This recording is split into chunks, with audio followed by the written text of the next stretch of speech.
আসসালামু আলাইকুম। আশা করি সবাই ভালো আছি। আমার কথা কি সবাই শুনতে পাচ্ছি? আচ্ছা, ঠিক আছে, ঠিক আছে। তো আসলে ঝামেলা হয়ে গেছে, হ্যাঁ? এই সময় ক্লাস দিয়ে দিচ্ছে তো আগের। বলছিলাম যে ক্লাস আছে, যেহেতু আগে ক্লাস না দিতে ওই ক্লাস শেষ করতে করতেই 9:30 পার হয়ে যায়। অফলাইন। কিছু করার নাই তো, আগে ক্লাস দিছে। আমি বলছিলাম যে কোচিং আরেকটা ক্লাস, ওই আপনাদের যে টাইমে ক্লাস ওই টাইমে আরেকটা একটা ক্লাস দিছে। আচ্ছা, ঠিক আছে। তো আমরা এখন একটা ম্যাথ ইয়ার করানো হয়েছিল, হ্যাঁ? ওটা একটু ঝামেলা আছে, মূল বইটা ভুল আছে। সেটা হচ্ছে 2 নম্বর ম্যাথ, রেজিস্ট্যান্স মানে একদম 2 নম্বর ম্যাথ। সবাই বের করি। 2 নম্বর ম্যাথটা বের করি সবাই। আচ্ছা, 2 নম্বর ম্যাথটা বের করি সবাই। হ্যাঁ, মূল বইটা ভুল আছে, হ্যাঁ? সবাই বের করছি 2 নম্বর ম্যাথটা। আচ্ছা, তো 2 নম্বর ম্যাথটা বলা আছে যে 15 মেগাওয়াট লোড, অর্থাৎ লোডের পাওয়ার দেওয়া আছে 15 মেগাওয়াট। তো 15 মেগাওয়াট লোডের পাওয়ার মানে রিসিভ পাওয়ার কত? 15। আচ্ছা, তারপরে লোডের পাওয়ার ফ্যাক্টর দেওয়া আছে 0.8। আচ্ছা, 3 ফেজ ট্রান্সমিশন লাইনের এসি এসআর পরিবাহের মাধ্যমে সরবরাহ কেন্দ্র হতে গ্রহণ করা হয় লাইন পরিবাহের প্রতিটি রেজিস্ট্যান্স প্রতি কিলোমিটার। তাহলে প্রতি কিলোমিটার এর রোধ দেওয়া আছে 1 ওহম। তারপর বলছে লাইনের গ্রহণ প্রান্তের ভোল্টেজ, তার মানে ভিআর দেওয়া আছে কত? 132 কেভি, ঠিক আছে। এবং ট্রান্সমিশন অপচয়, তো অপচয় দেওয়া আছে কত? 5%। যদি অপচয় 5% হয় তাহলে ইফিসিয়েন্সি কত? অবশ্যই 95%। অপচয় যদি 5% হয়ে থাকে তো ইফিসিয়েন্সি কত পার্সেন্ট? 95%, ঠিক আছে। তাহলে আমরা এখানে লিখি যে ইফিসিয়েন্সি কত পার্সেন্ট? 0.95। আচ্ছা, তারপরে তারপরে বের করতে বলছি যে লাইনের দূরত্ব নিরূপণ করো, অর্থাৎ এল ইকুয়াল টু হোয়াট, অর্থাৎ কি এল ইকুয়াল টু হোয়াট, ঠিক আছে। এখানে কোনো অসুবিধা না, এই টাইপের ম্যাথ আমরা কিন্তু আগেও করছি, তো এখন একটু জাস্ট রিপিট করে দিচ্ছি। আচ্ছা, রিপিট করি আমরা। বের করতে হচ্ছে দূরত্ব। দূরত্ব নির্ণয় সূত্র আমরা জানি rho R equal to rho L ভাগ এ। দূরত্ব নির্ণয় সূত্র জানি R equal to rho L ভাগ এ, কিন্তু রো এল ভাগ এ যদি দেই আমরা দূরত্ব নিরূপণের সূত্র জানি R equal to rho L ভাগ এ। এই সূত্র দিয়ে কিন্তু এখানে হবে না। কেন হবে না? কারণ রেজিস্টিভিটি দেওয়া নেই, পরিবাহীর ক্ষেত্রফল দেওয়া নেই। যেহেতু এই দুটো দেওয়া নেই তাহলে এই সূত্র দিয়ে হবে না। যেহেতু এই সূত্র দিয়ে হচ্ছে না তাহলে অবশ্যই প্রশ্নে এমন কোনো ডাটা দেওয়া আছে যেটা থেকে আমরা দূরত্ব বের করতে পারবো। প্রশ্নে কি টাইপের ডাটা দেওয়া আছে? এই যে প্রতি কিলোমিটার রোড, অর্থাৎ টোটাল রোড যদি বের করি সেখান থেকে আমরা প্রতি কিলোমিটার রোড ভাগ দিলে আমরা দূরত্ব পেয়ে যাবো। তার মানে আমাদের এখন উদ্দেশ্য হচ্ছে টোটাল রোড বের করা। যেহেতু পরিবাহীর কি দেওয়া আছে? ইফিসিয়েন্সি দেওয়া আছে, তাহলে টোটাল রোড বের করা আমাদের জন্য বেশ একটা কষ্ট কর না, তাই না? ইফিসিয়েন্সি দেওয়া আছে, ইফিসিয়েন্সি বের করবো মানে ইনপুট বের করব। ইনপুট মানে আউটপুট বাই এফিসিয়েন্সি। আউটপুট কত? 15 গুণ 10⁻6 ডিভাইড বাই এফিসিয়েন্সি কত? 9.5। তাহলে তাহলে ইনপুট আসবে হচ্ছে, তাহলে আমাদের ইনপুট কত আসবে? ক্যালকুলেটর।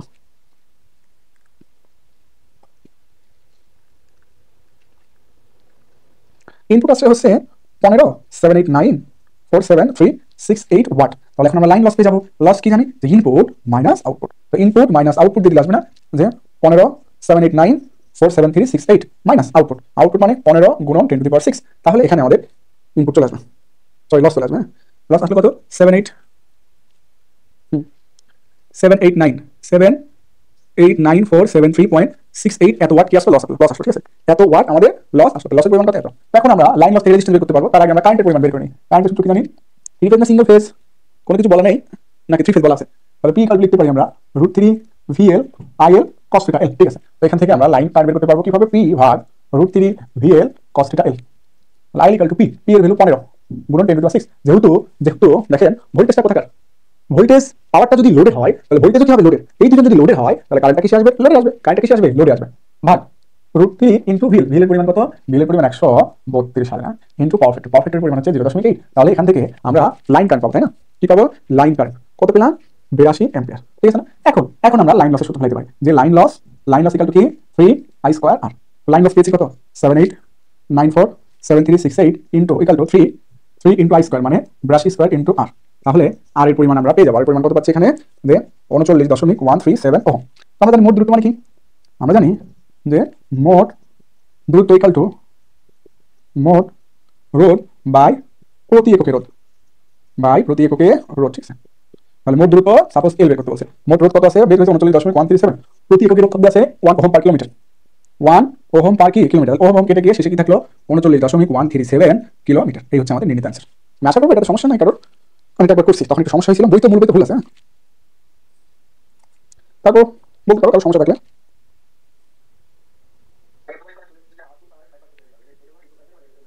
হ্যাঁ হ্যাঁ, কারণ আমি বলেছিলাম সেবার অবশ্য যে এই যে বলছি 5% লস, লসটা হবে কার সাপেক্ষে? অবশ্যই সাপ্লাই সাপেক্ষে লস হবে। কার সাপেক্ষে লস হবে? সাপ্লাই সাপেক্ষে, ঠিক আছে। কিন্তু বইতে যে কাজটা করছি আমি ওটাই করে ফেলেছিলাম বলে আর কি, যে সাপ্লাই না লোডের সাপেক্ষে করছে, কিন্তু লস তো লোডের উপর ডিপেন্ড করবে না, তাই না? সাপ্লাই উপরে, সাপ্লাই সাপেক্ষে করতে হবে। তো যেহেতু সাপ্লাই দেওয়া নেই তাই নতুন করে সাপ্লাই বের করছি। যে সাপ্লাই যদি বের করি তাহলে ইনপুট মাইনাস আউটপুট দিলে হবে। অথবা সাপ্লাই কত পার্সেন্ট? এই যে সাপ্লাই কত পেয়েছি 15 না, তো এর 5% মানে কিন্তু এটা।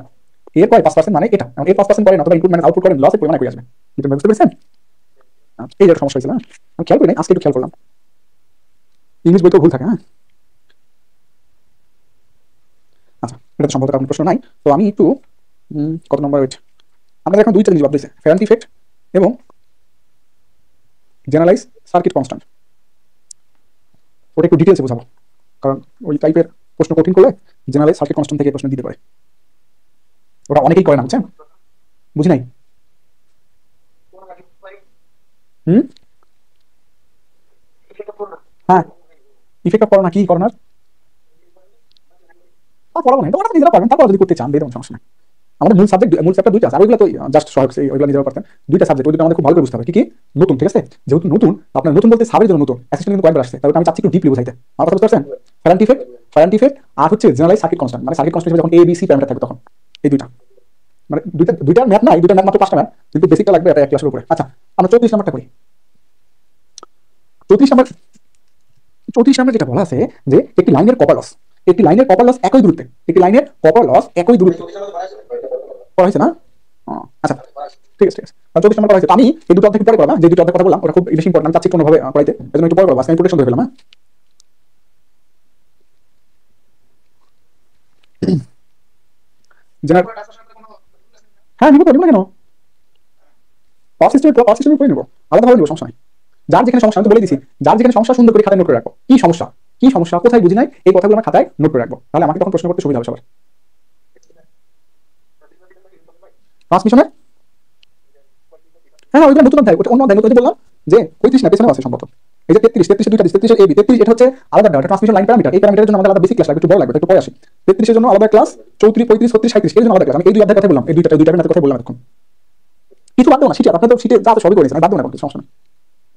আর আমি আবার বলতেছি, যেহেতু টিডি একটা ক্লাস নিবো, একটা ক্লাস শেষ করে দেবো, তারপর আমি একটা ক্লাস নেবো না, দুইটা ক্লাস বাকি আছে। একটা ক্লাসে ওই জেনারেল সার্কিট কনস্ট্যান্ট আর হচ্ছে আপনার ফ্যারান্টি ইফেক্টের ম্যাথ হচ্ছে 35 36 37, আর জেনারেল সার্কিট কনস্ট্যান্ট ম্যাথ হচ্ছে 33। এই দুইটা পার্ট আমি করাই, একদিনে করাই, আপনার হচ্ছে আরেকদিন নিয়ে নেবো। ট্রান্সমিশন লাইনের মানে টিডির উপরে রিভিউ ক্লাস নেবো। যার যেখানে সমস্যা সুন্দর করে বারবার বলতেছি, যার যেখানে সমস্যা খাতায় নোট করে রাখবেন, আমাকে শুধু প্রশ্ন করবেন, আমি উত্তর দেবো, যাতে এরকম ভাবে সমস্যা উপস্থাপন করা যায়, ঠিক আছে? একদম রুল লিখবেন, কোথায় সমস্যা কি সমস্যা সব লিখে রাখবেন, অর্থাৎ খাতা দেখে আমাকে প্রশ্ন করবেন, তাহলে আপনাদের সুবিধা হবে, ঠিক আছে? আর এর আগে নিজেদের মধ্যে আলোচনা করা উচিত, তাহলে অনেক কিছু বের হয়। আচ্ছা, আজকে দেখবো হচ্ছে আমরা প্রোটেকশন। আজকে আমরা কি করবো? প্রোটেকশন। তো প্রোটেকশন মানে কি? হ্যাঁ হ্যাঁ, আর কি কয়েছে আমি দেখছি, আমি যেটা করেছি সেটা করেন। তো আজকে আমরা করবো হচ্ছে প্রোটেকশন, ঠিক আছে? তো প্রোটেকশনের প্রথমে আমরা করবো হচ্ছে ইনস্ট্রুমেন্ট ট্রান্সফরমার। প্রোটেকশনের প্রথমে পড়বো প্রোটেকশন মানে কি? প্রোটেকশন মানে যে প্রোটেক্ট করা, রক্ষা করা, ঠিক আছে? তাকে রক্ষা করা, যে সার্কিটের অস্বাভাবিক হাত থেকে, অস্বাভাবিক কারেন্ট প্রবাহের হাত থেকে সার্কিটকে রক্ষা করা, এটাকেই বলা হচ্ছে প্রোটেকশন। তো প্রোটেকশনের প্রথম কাজ হচ্ছে ইনস্ট্রুমেন্ট ট্রান্সফরমার। তো ইনস্ট্রুমেন্ট ট্রান্সফরমার কি? ইনস্ট্রুমেন্ট ট্রান্সফরমার হলো যে ট্রান্সফরমার সাহায্যে আমরা পরিমাপ করি, পরিমাপ কাজে যে ট্রান্সফরমার আমরা ব্যবহার করি তাকে বলে ইনস্ট্রুমেন্ট ট্রান্সফরমার। পরিমাপ কাজে যে ট্রান্সফরমার ব্যবহার করা হয় তাকে বলি আমরা ইনস্ট্রুমেন্ট ট্রান্সফরমার, ঠিক আছে? ইনস্ট্রুমেন্ট ট্রান্সফরমার কয় প্রকার? দুই প্রকার, একটা হচ্ছে সিটি আর একটা পিটি। একটা সিটি আর একটা পিটি। সিটি বলতে কারেন্ট ট্রান্সফরমার, পিটি বলতে পটেনশিয়াল ট্রান্সফরমার, ঠিক আছে? তো সিটি দিয়ে আমরা আসলে কাজটা কি করি দেখেন, ওভারহেড বড় বড় লাইনে, বড় লাইন হাই ভোল্টেজ লাইন, তার মানে কি ভোল্টেজ অনেক বেশি, আবার হাই ভোল্টেজ লাইন মানে কারেন্ট থাকতে পারে অনেক বেশি। তো ছোট ছোট যে অ্যামিটার সেটা দিয়ে কিন্তু হাই ভোল্টেজের লাইনের কারেন্ট পরিমাপ করা সম্ভব না। আবার ছোট ছোট যে ভোল্টমিটার, সেই ভোল্টমিটার দিয়ে হাই ভোল্টেজ লাইনের ভোল্টেজ পরিমাপ করা সম্ভব না, ঠিক আছে? আচ্ছা, যেহেতু সম্ভব না, তাহলে বড় অ্যামিটার লাগবে বা বড় ভোল্টমিটার লাগবে। বড় অ্যামিটার বা বড় ভোল্টমিটার নিয়ে যদি আমরা পরিমাপ করতে চাই, তাহলে আমাদের যন্ত্রপাতির কষ্ট বেড়ে যাবে, যন্ত্রপাতি কষ্ট খেয়ে যাবে, বেড়ে যাবে। তো যন্ত্রপাতির কষ্ট এখন কমাইতে হলে কি করতে হবে? আমাদের ওই ছোট রেঞ্জের মিটার দ্বারা পরিমাপ করতে হবে। তাহলে ছোট রেঞ্জের মিটার দ্বারা কি পরিমাপ করবো? সেই ছোট রেঞ্জের মিটার দ্বারা পরিমাপ করবো। তার আগে আমরা ওই লাইনের সংযোগ দেবো একটা সিটি অথবা পিটি। তো সিটি এবং পিটি দিয়ে কি কাজ করে আমরা এখন ইন্ডিভিজুয়াল দেখবো। প্রথম কথা, প্রথমে দেখবো সিটি। সিটি মানে কি? Current transformer. সিটি মানে কি? Current transformer. কারেন্ট ট্রান্সফরমার কি করবো একটু দেখি।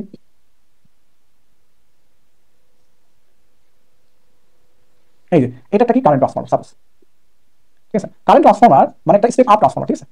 কারেন্ট ট্রান্সফরমার সাপোজ, তাহলে current transformer is step up transformer. হ্যাঁ, CT is a step up transformer. CT is a step up transformer. মানে সিটি কি হলো? Step up transformer. সিটি কি করে? Step up transformer. তাহলে সিটি কি করতেছে দেখেন, এখানে যদি আমরা ভোল্টেজ সংযোগ দেই, তাহলে আমাদের ট্রান্সফরমারের যে সাইডে ভোল্টেজ কম থাকে, ট্রান্সফরমারের যে সাইড ভোল্টেজ কম থাকে সেই সাইড কারেন্ট বেশি, যে সাইড কারেন্ট কম থাকে সেই সাইড ভোল্টেজ বেশি। তো দেখেন এখানে এখানে কারেন্টের ভোল্টেজের পরিমাণ কি? কম, তার মানে কারেন্ট বেশি। তো এই সাইডে যখন আসবো তখন এই জায়গা ভোল্টেজ পরিমাণ বেশি, যদি এই সাইড ভোল্টেজ পরিমাণ বেশি তার মানে কারেন্ট কি বেশি, সরি কারেন্ট কি কম, তার মানে সিটি কি করলো? ভোল্টেজকে বাড়ালো, কারেন্টটাকে কমালো। সিটি কি করলো? স্টেপ ট্রান্সফরমার কি করে? ভোল্টেজকে বাড়ায়, কারেন্টটাকে কমায়। এই যে স্টেপ ট্রান্সফরমার ভোল্টেজকে বাড়ালো, কারেন্টটাকে কমালো, এই নীতির উপরে ভিত্তি করে আমরা এটা পরিমাপ কাজে ব্যবহার করি। কেন? পরিমাপ কাজে যদি আমরা এই ট্রান্সফরমারের সংযোগ দিই, তাহলে ভোল্টেজ বৃদ্ধি করলো সাইড সাইড, কিন্তু কারেন্টটা কমালো। এই যে কারেন্টের পরিমাণ কম, এখন এখানে আমরা ছোট একটা অ্যামিটার দ্বারা এই অল্প পরিমাণ কারেন্ট পরিমাপ করতে পারি। আর সিটির বেসিক্যালি কাজটা হচ্ছে এরকম, ঠিক আছে? তো আমরা তবু সিটি একটু এই ডায়াগ্রামটা দেখি, সংযোগ চিত্র দেখি। সিটি একটা কি দেখবো? সংযোগ চিত্র, ঠিক আছে? সাপোজ একটা লোড, একটা কি লোড। আচ্ছা, এখন সিটি সংযোগ দিতে হয় সিরিজে, কেন? কারণ যেহেতু কারেন্ট কাজ করবো কি কারেন্ট, এই জন্য সিরিজ সংযোগ দিতে হয়, ঠিক আছে? সিটি হচ্ছে স্টেপ আপ ট্রান্সফরমার। তাহলে এখানে লাইনের সাথে সিরিজে একটা স্টেপ আপ ট্রান্সফরমার সংযোগ দিলাম, এই যে একটা অ্যামিটার। আচ্ছা, এই হচ্ছে আমাদের সাপোজ সাপ্লাই, আর ধরি এই হচ্ছে আমাদের লাইন কারেন্ট, এই হচ্ছে আমাদের কি লাইন, আর থ্রি ফেজই বলে, ঠিক আছে? কি ফেজ বলবো? Suppose three phase. আচ্ছা, তো দেখেন কি করতেছে, প্রথমে একটা থ্রি ফেজ লাইনের সাথে একটা ট্রান্সফরমার সংযোগ দিলাম, যেটা step up transformer. Three phase লাইনের সাথে একটা ট্রান্সফরমার সংযোগ দিলাম, যেটা ট্রান্সফরমার নাম হচ্ছে স্টেপ আপ ট্রান্সফরমার। যেহেতু step up transformer three phase লাইনের সাথে সংযোগ দিয়েছি, তার মানে ভোল্টেজটা বাড়াইলো, কারেন্টটা কমাই দিল।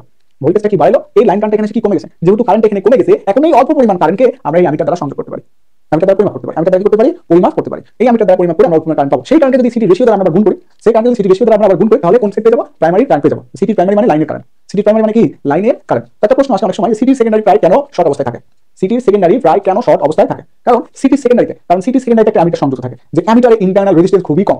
যেহেতু অ্যামিটারের ইন্টারনাল রেজিস্ট্যান্স খুবই কম, তাহলে আমরা বলতে পারি সিটি সেকেন্ডারি প্রায় শর্ট সার্কিট অবস্থায় থাকে। প্রশ্নের উত্তর দিলাম। এখন কথা হচ্ছে সুইচটার কাজ কি। এই সুইচটার কাজ হচ্ছে এই যে অ্যামিটার, এটা তো চলতি লাইন খুলতে পারবো না, চলতি লাইনটা খুলতে লাগাতে পারবো। তাহলে কি করবো, যখন আমাদের খোলা বা লাগানোর প্রয়োজন হবে তখন সুইচটা শর্ট করে দেবো। যখন সুইচটা অন করে দেবো তখন কারেন্ট কিন্তু এদিক দিয়ে সার্কুলেট হবে। যখন কারেন্ট এদিক দিয়ে সার্কুলেট হবে তখন এর মধ্যে কারেন্ট যাবে না, আর এর মধ্যে কারেন্ট না গেলে আমরা অনায়াসে খুলতে এবং লাগাতে পারবো, লাগাতে পারবো। ঠিক আছে, আরেকটা কথা আসি। এবার একটা কথা আসবো, সেটা হচ্ছে যে এই যে সিটি, এটা কি লাইন, তাহলে সিটির প্রাইমারি কি আছে, থ্রি ফেজ। কিন্তু সিটির প্রাইমারি কি আছে, লাইন কারেন্ট। প্রাইমারি কি লাইন কারেন্ট, কারণ লাইনে লাইন কারেন্ট হবে। সিটি সেকেন্ডারি কি দেখো, এই যে লাইন, এটা ধরো ফেজ, সরি এই যে ফেজ, এটা ধরো নিউট্রাল। তাহলে ফেজ টু নিউট্রালের মধ্যে যে কারেন্ট যায় সেটা কি ফেজ কারেন্ট, সেটা কি ফেজ কারেন্ট। তার মানে সিটি রেশিও কেমন হবে সবসময়, যে সিটি রেশিও সবসময় হবে যে প্রাইমারি এর line current, is to secondary এর phase current. Primary line current is to secondary phase current. আর সিটি রেশিও কি হবে, সিটি রেশিও হবে প্রাইমারি এর line current is to secondary এর ফেজ কারেন্ট।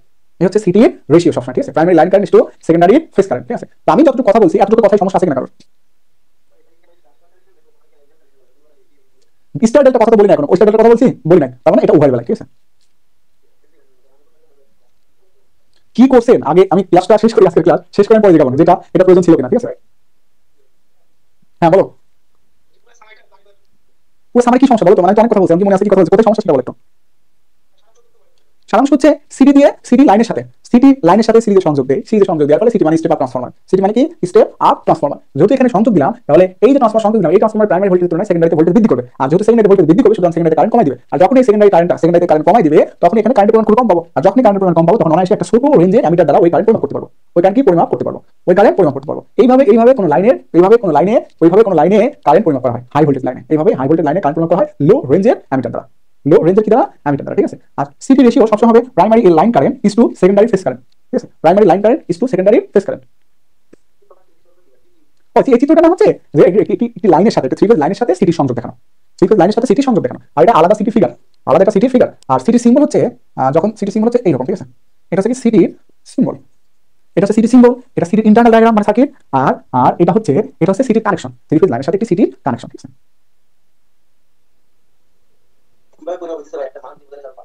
এগুলো পরে কথা, আমরা ম্যাথমেটিক্যাল করলে বুঝবো, আমি কি বলছি ম্যাথ করাবো না। লোডের অ্যাসেম্বল কিসের, লোডের কখন লোডের কি সিম্বল, লোডের কিভাবে কবে সিম্বল দিলাম। ও বাতি তাই তুমি কি প্রশ্ন করো মাঝে মাঝে। হ্যাঁ, ল্যাম্পের সঙ্গে আমাদের এইভাবে দিয়ে দিই। ঠিক আছে, এই যে এটা কি দিচ্ছি, এই যে এটা বাতি, কিন্তু যখন কোনো লাইনের সাথে সিটি সংযোগ, তখন যে এইরকম ভাবে সিটি সংযোগ। ঠিক আছে, এই যে সিটি সংযোগ, তো এইটা এটা এক না। আমি ক্লাসটা শেষ করি আগে শেষ করি। আচ্ছা, মুছে দিলাম। তাহলে সিটি নিয়ে যা যা বললাম, তাহলে আমরা এখন মুছে দিলাম। কোথায়, আচ্ছা, ও লাইনে প্রাইমারি সেকেন্ডারি যখন লাইনের সংযোগ দিব তখন দেখবা। আচ্ছা, তাহলে আমরা বুঝলাম যে সিটির কি কাজ। ঠিক আছে, আচ্ছা, তো সিটিতে একটি সিটির বডিতে কি থাকে আমরা একটু দেখবো। সিটি মূলত একটা ট্রান্সফরমার, ট্রান্সফরমার বডিতে কি থাকে, ট্রান্সফরমার রেটিং থাকে, ট্রান্সফরমার রেটিং। তো ট্রান্সফরমার রেটিং মানে সাপোজ পাওয়ার, রেটিং মানে কি সাপোজ পাওয়ার। সিটির গায়ে কি থাকবে, অবশ্যই পাওয়ার থাকবে। আবার ট্রান্সফরমার গায়ে কি থাকবে, রেশিও থাকে না, তার মানে অবশ্যই কি থাকবে, রেশিও থাকবে। তার মানে সিটিতে সবসময় পাওয়ার দেওয়া থাকবে, রেশিও দেওয়া থাকবে। রেশিও দেওয়া থাকবে। দেখেন আমি আপনাদের এই ফিগারটা দিয়ে দিছি প্রোটেকশনের কি দিছি, অনেক আগে মনে দিয়েছিলাম না, অনেক আগে, হ্যাঁ অনেক আগে। আচ্ছা, ঠিক আছে, ওটা পরে। আচ্ছা, এখন তাহলে সিটি রেশিও, সাপোজ এখানে সিটি রেশিও দেওয়া আছে, দেখো এটা পাওয়ার দেওয়া আছে, এই যে এখানে একটা ফিগার দিছি 15 ভি 1.5 ভি, রেশিও দেওয়া আছে কত 50/5। ধরো যে একটি ট্রান্সফরমারের বডিতে পাওয়ার, ওই ট্রান্সফরমার রেটেড পাওয়ার এবং ওই ট্রান্সফরমার রেশিও সবসময় থাকবে। তো সিটিও যেহেতু ট্রান্সফরমার, তো সিটির বডিতে এটা থাকবে, সিটির বডিতে এটা থাকতে হবে, থাকতে হবে কি মাস্ট বি। আচ্ছা, তাহলে আমরা এখানে দেখলাম তো পাওয়ার দেওয়া আছে 1.5, রেশিও দেওয়া আছে 50:5। এবার দেখো কিভাবে সিটি রেশিও আমরা কাউন্ট করবো। তো সবাই একটু বলি, প্রাইমারিতে নরমালি ট্রান্সফরমার রেশিও আমরা জানি secondary current by primary current. Transformer ratio normally কি জানি, secondary current by primary current. Normally transformer ratio জানি secondary current by primary current. ঠিক আছে, তাহলে এইবার এই এর রেশিওটা কিরকম হবে, এর রেশিওটা কিরকম হবে এটা একটু দেখো। দেখো এর বডিতে যে সিটি আমি তোমাদের দিছি, সেখানে যে বডি দিছি, সেই বডিতে কিন্তু রেশিও আছে, রেশিও কত আছে 50:5, সে বডিতে কত আছে 50:5। এবার সবাই একটু আমার সাথে কথা বলো যে 50টা কোথায় হতে পারে, সেকেন্ডারি নাকি প্রাইমারি। সবাই একটু আনসার দিত, 50টা হতে পারে কোথায়। প্রাইমারি হতে পারে, হ্যাঁ প্রাইমারি হতে পারে। কেন? কারণ প্রাইমারি ভোল্টেজ বেশি, কম, তাহলে কারেন্ট বেশি। সেকেন্ডারিতে ভোল্টেজ বেশি, কারেন্ট কি কম, তার মানে এর তুলনায় এর ভোল্টেজ কারেন্ট কি হবে, কম হবে, ভোল্টেজ বেশি বাট কারেন্ট কম হবে, এর তুলনায় এর কারেন্ট কি হবে, বেশি হবে। তার মানে সিটির বডিতে যে রেশিও থাকে, সিটির বডিতে যে রেশিও থাকে সেটা মূলত primary current by secondary current, সেটা মূলত কি primary current by secondary current. তার মানে নরমাল ট্রান্সফরমার যে রেশিও তার সাথে সিটি রেশিও কিন্তু এক মিলাইতে পারবো না, কারণ সিটি রেশিও উল্টা থাকে। সিটি যে রেশিও থাকে সেটা উল্টা, যে primary current by secondary current CT ratio থাকে, ঠিক আছে। এবার একটু ভেঙে দেখ, যেহেতু থ্রি ফেজ, যেহেতু এটা কি থ্রি ফেজ, সাপোজ এই যে ট্রান্সফরমারটা নিছি এটা থ্রি ফেজ ট্রান্সফরমার, তাহলে থ্রি ফেজ ট্রান্সফরমার কি বলছি যে city ratio primary line current হয় এবং সেকেন্ডারি কি হয়, ফেজ কারেন্ট হয়। তার মানে অবশ্যই আমরা বলতে পারবো এই যে প্রাইমারি কারেন্ট এটা লাইন, আর এই যে সেকেন্ডারি কারেন্ট এটা কি ফেজ, এটা কি ফেজ। তার মানে প্রাইমারিতে লাইন কারেন্ট কত আছে 50, সেকেন্ডারিতে ফেজ কারেন্ট কত আছে 5, সেকেন্ডারিতে ফেজ কারেন্ট কত আছে 5। তার মানে city ratio primary line current is to secondary phase current হবে। তো সিটি রেশিও নিয়ে সবাই বুঝতে পেরেছি? কোন প্রশ্ন আছে কারোর? আচ্ছা ঠিক আছে। তো এবার আমরা একটা ইম্পর্টেন্ট বিষয় দেখি, যে খুবই গুরুত্বপূর্ণ একটা বিষয়, যেটা না জানলে বিপিটিভি যে প্রশ্ন আসছিল সেটা কিন্তু সে কেউ সলিউশন করতে পারে না, শুধুমাত্র এটা না জানার জন্য। কি ভেরি ইম্পর্টেন্ট একটা বিষয়, কি যে দা লিখে দিচ্ছি আপনাদের শীটে, সব লিখে দিচ্ছি আমি, দা সেকেন্ডারি কারেন্ট, হ্যাঁ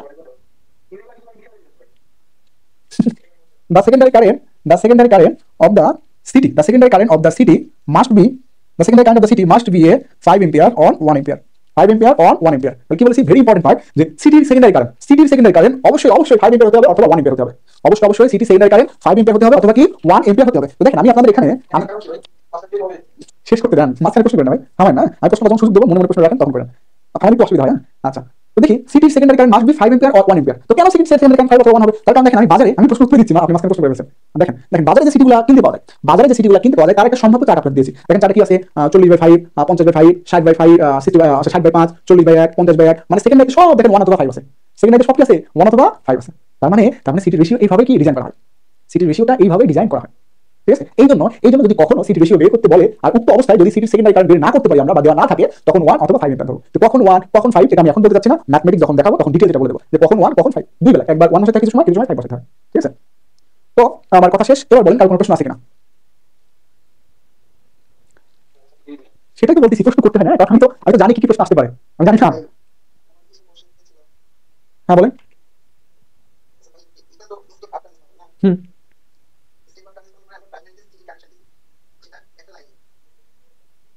প্রাইমারিতে সিটি কানেকশন দিয়েছি, মানে এটা প্রশ্ন কিরকম হয়ে গেল?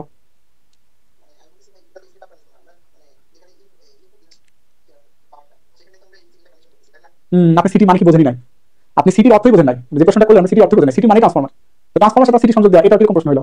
সিটি মানে ট্রান্সফরমার, তো ট্রান্সফরমার সাথে ভাই ট্রান্সফরমার প্রাইমারিতে সিটি সংযোগ দিয়েছেন, এটা প্রশ্ন হলো যে ট্রান্সফরমার সাথে ট্রান্সফরমার সংযোগ দেওয়া, ঠিক আছে। সিটি মানে ট্রান্সফরমার, সিটি মানে কি ট্রান্সফরমার। সুতরাং এখন আপনি সিটি না বলে আপনি বলেন যে ভাই আপনি একটা ট্রান্সফরমার সংযোগ দিয়েছেন, যেটা প্রাইমারিতে হচ্ছে কি লো ভোল্টেজ, সেকেন্ডারিতে হাই ভোল্টেজ, অর্থাৎ স্টেপ আপ ট্রান্সফরমার সংযোগ দিয়েছেন কোথায়, লাইনে। এবার আপনি প্রশ্ন করেন, প্রশ্নটা বুঝতে পারছেন, আমার কথা বুঝতে পারছেন?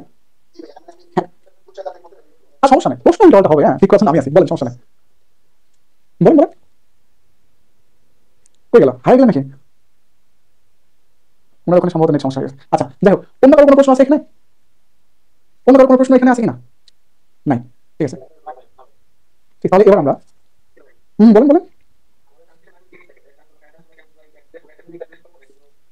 আচ্ছা ভালো কথা, যে ট্রান্সমিশন লাইনে ভাই ট্রান্সমিশন লাইন হয় থ্রি ফেজ, তো আমরা কি তিন ফেজের পাওয়ার পরিমাপ করবো, মানে তিন ফেজের কারেন্ট পরিমাপ করবো নাকি এক ফেজের কারেন্ট পরিমাপ করলে হবে? আপনাদের মনে আছে না আমি ট্রান্সমিশন করেছিলাম, মনে আছে কিনা? টিডিতে লাইনে ট্রান্সমিশন করেছি না? হ্যাঁ, তো ট্রান্সমিশন কেন করেছিলাম? যাতে লাইনটা ব্যালেন্স হয়, যাতে লাইনটা কি হয়, ব্যালেন্স হয়। তার মানে এই লাইনটা এখন কি ব্যালেন্স না? হ্যাঁ ব্যালেন্স করা আছে, তো ব্যালেন্স মানে কি, এটা যে কারেন্ট এটা সেই কারেন্ট এটা সেই কারেন্ট, ট্রান্সমিশন লাইন অবশ্যই ব্যালেন্স। যদি আনব্যালেন্স আমরা ব্যালেন্স করি, যেভাবে ব্যালেন্স করি, তারপর আপনি কোনো আনব্যালেন্স যদি বলে, যদি আনব্যালেন্স বলে তাহলে আমরা করব। তবে হ্যাঁ আনব্যালেন্স ইন্ডিভিজুয়াল এরকম বলে না, আনব্যালেন্স শুধু আনব্যালেন্স সাইড যেরকম পলিফেজ, ওখানে দেখবেন আনব্যালেন্স আছে ব্যালেন্স আছে। পলিফেজ ছাড়া অল্টারনেটর, ট্রান্সফরমার বা থ্রি ফেজ ট্রান্সমিশন লাইন বা অন্য পলিফেজ ছাড়া অন্য কোথাও, পলিফেজ ছাড়া মানে সরাসরি আনব্যালেন্স ছাড়া অন্য কোথাও কিন্তু থ্রি ফেজ আপনি ব্যালেন্স আর আনব্যালেন্স কাউন্ট করবেন না, সব জায়গায় ব্যালেন্স হয়, ঠিক আছে। তার মানে আনব্যালেন্স বলে আনব্যালেন্স পাশে চলে যাবে, তার মানে হয় পলিফেজ, ঠিক আছে, অথবা আনব্যালেন্স বলতে যাবে। নরমালি সব জায়গায় ব্যালেন্স করা হয়, ব্যালেন্স থাকলে অসুবিধা হয়। কি অসুবিধা হয় এটা ট্রান্সপোজিশনের সময় আমরা আলোচনা করেছি। আচ্ছা ঠিক আছে, মুছে দিতে হবে। হ্যাঁ আচ্ছা কোনো আবার সুন্দর করে আমি বলছি, আপনাদের কাছে কোনো লাইন মনে হচ্ছে? তাহলে তাহলে আবার আবার বলতেছি যে ভাই ভাই একটু কি করে। না না ওটা টেনশন না, আমি কখনো তাদের শেষ করবো না, যে তাদের শেষ করতে যাইতাম শুধু টিভিতে ওই 35টা ক্লাস নিতাম। হ্যাঁ বুঝতেছি, আসলে আসলে প্রোটেকশন আমরা যে সিটি মূলত কথা, আমরা যে প্রোটেকশন করবো তার মধ্যে প্রোটেকশন করবো সিটির মাধ্যমে, তো সরাসরি সিটি প্রোটেকশন চলে গেলাম, এটা কেমন হলো? সিটির বেসিক জানলাম না, সিটির কাজ কি, কিভাবে করে, সিটি দিয়ে মানে কিভাবে সংযোগ দেয়, কোথায় কিভাবে করে, মানে এগুলো না বুঝে সরাসরি সিটি দিয়ে প্রোটেকশন করতে চলে গেলাম। তাহলে এরকম যদি কখনো সরাসরি প্রোটেকশন করতে চলে যায় তাহলে ওই জায়গাটা দুর্ঘটনা ঘটবে কিনা? ঘটবে না? ঘটবে তো। এই জন্য আচ্ছা যাই হোক কিছু করাই করতে পারবে। এই জন্য কোনো কিছু করতে হলে তার স্পেসিফিক ভাবে জানতে হবে। আমরা সিটি নিয়ে পড়ে করবো, তাহলে আগে নর্মাল সিটি কিভাবে কাজ করে, নর্মাল সিটি বৈশিষ্ট্য কি সেটা জানতে হবে, তারপর সিটি নিয়ে কাজ করবো। ঠিক আছে, এই জন্য আমি কিন্তু আপনাদের শুধু সিটি এবং পিটি প্রায় 10টা ম্যাথ দিয়েছি, শুধু সিটি এবং পিটি 10টা ম্যাথ দিয়েছি, যে ম্যাথটা একান্তই আমার বানানো ম্যাথ, কোনো বইতে নাই, একান্তই বানানো ম্যাথ। কেন এটা বানাইছি, যে শুধু সিটি এবং পিটি বেসিক্যালি কি কাজ, শুধু সিটি এবং পিটি দিয়ে আমরা কি করতেছি, এটাতে কিভাবে কাজ করে, এইটা আপনাদের ভালো করে বোঝানোর জন্য আমি নিজেই 10টা ম্যাথ বানাইছি। ঠিক আছে, এই বানানোর সুবিধার জন্য কি হচ্ছে, শেষে একটা রেখে দিয়েছিলাম, শেষে একটা 79 number CT PT volt meter watt meter ammeter সবগুলো একসাথে একটা ম্যাথ বানাইছি, এবং সেই ম্যাথের ফিগার স্টুডেন্টকে বলেছি। 2 দিন আগে এই বানানোর ম্যাথটা স্টুডেন্টকে করাইছি, ফিগারটা বলেছি, 2 দিন পরে করলে এটাই দিয়েছে, এই বানানোর জিনিসটা দিয়েছে। ঠিক আছে, তো ইম্পর্টেন্ট বই থাকবে না থাক, হয়তো আমাদের জানা নাই, আমরা জানি না, কিন্তু সাদের কাছে এমন কোনো বই আছে সেখানে আছে। হ্যাঁ না না, কোলে ওয়াট মিটার না, কোলে একটা দিছিল যে CT PT watt meter volt meter ammeter সংযোগ চিত্র দেখাও, এটার কথা বলছি। পারবেন পারবেন, এই যে আমি আগে আগে সিটি কানেকশন দেখা আলাদা হবে, তারপরে পিটি কানেকশন দেখা আলাদা হবে, সিটির সাথে অ্যামিটার, পিটির সাথে ভোল্ট মিটার, তারপর সিটি পিটি একসাথে সংযোগ দিয়ে ওয়াট মিটার দিয়ে একটা চূড়ান্ত ম্যাথ করে দিয়ে সিটি পিটি ক্লোজ করে দিই, নরমাল সিটি। মানে এখানে আমি নিজেদের ম্যাথগুলো বানাইছি, একদম সিরিয়াল ওয়াইজ বানাইছি, কোনো ইয়ে নাই। ঠিক আছে, একদম পুরো বেসিক ক্লিয়ার হয়ে যাবে ইনশাআল্লাহ। আচ্ছা ঠিক আছে, তো আমরা এখন দেখব হচ্ছে 76 নাম্বার ম্যাথ, সরি এটা তো পিটিতে চলে আসলাম। তোমাদের কাছে না, আমি তো অনেক আগে শেয়ার করছিলাম তোমাদের কাছে, ব্যাস 1 2 10। আচ্ছা তাহলে একটু ওয়েট, আচ্ছা একটু ওয়েট, আমি দিয়ে নিই একটু wait।